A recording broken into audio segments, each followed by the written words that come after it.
Ça faisait très longtemps que je voulais faire Illusion publique. Ça s'appelait pas comme ça évidemment au début. On s'est eu par mail. Livraison. Wow.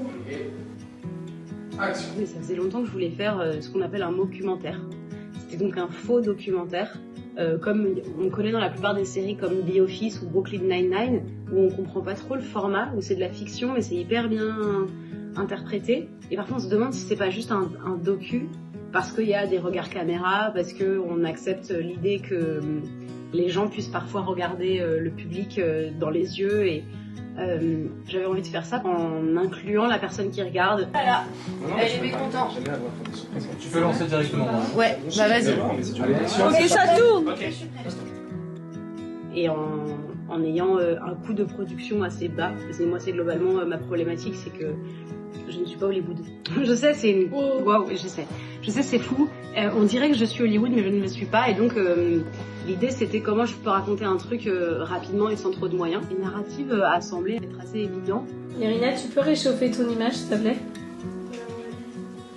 Parce que regarde, lui, il est très clair, il est très lumineux, et toi, t'es un peu dans le short. Comme ça? Parfait. Ouais, trop bien. Merci. C'est nickel. C'est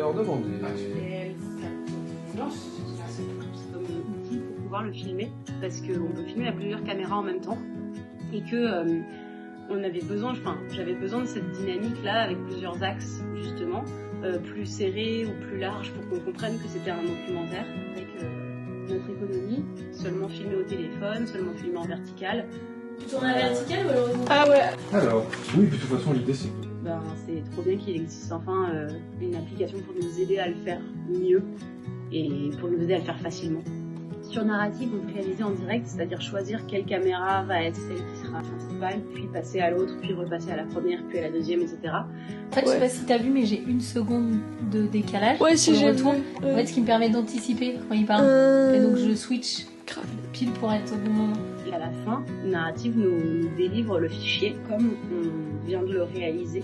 On n'a pas besoin de faire de montage. Donc ça nous fait gagner un temps phénoménal, un temps énorme, parce que quand tu filmes à 2 caméras, ça veut dire que tu as 2 fois plus de matériel que tu dois trier et dire attends, ça je prends pas, ça je prends pas, ça je prends pas.